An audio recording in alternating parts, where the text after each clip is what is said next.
why do you plank the boat from two sides? Why not just start either on the bottom or the top and just work one direction?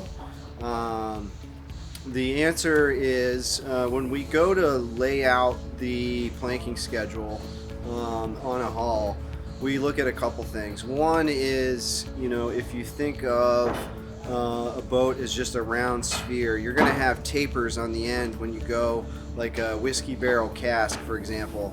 It's the same thing holds true with the planks. They get really narrow towards the ends as far as the widths, and then the width of the plank gets wider where the length of the total frame is the greatest to make up the space and keep an even number of strakes down the boat. We have to taper them at both ends.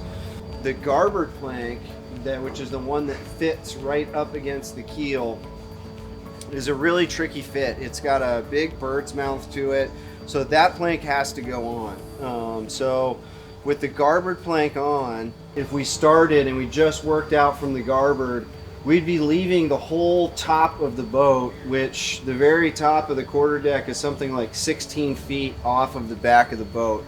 And there wouldn't be much tying the frames together up high for support. Wood is a organic material, but it's also it's dynamic. It's not static. You think that wood seems like a very stable, solid substance, but it's always moving as the moisture content changes, as the seasons change. So in order to combat twisting and moving of all of these frames that we spent months and months cutting and beveling, we really want to tie it together. So that big whale that you see right there, that main whale, that was one of the first planks that went on the boat. And what that did is, we know we have really good fastening down at the keel. We've got long drift bolts that are holding the bottom of the frames, but we don't really, until we put something up there, we don't really have much support on the top half of the boat. So for that reason, shipbuilders have always had what they call a whiskey plank. So you have to get the garboard plank on, and you also want some planks up high to hold the ship together and hold the form as close as you can while you're planking the rest of it. So the way that we lay it out is we actually batten the straightest line that we can possibly get on the boat, and it's usually in the place where there's the most going on, where there's the most shape.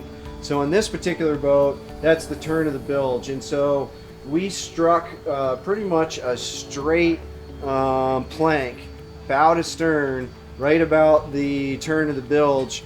And because of the shape, the planks really want to shoot up on both ends. We've got a really full bow. We've kind of got a wine glass shape going at the stern. The planks are trying to shoot up, so in order to make that shutter plank or that whiskey plank a little bit easier, we try to make it kind of straight, meaning that there's not a lot of spile or curve that has to be cut into the plank.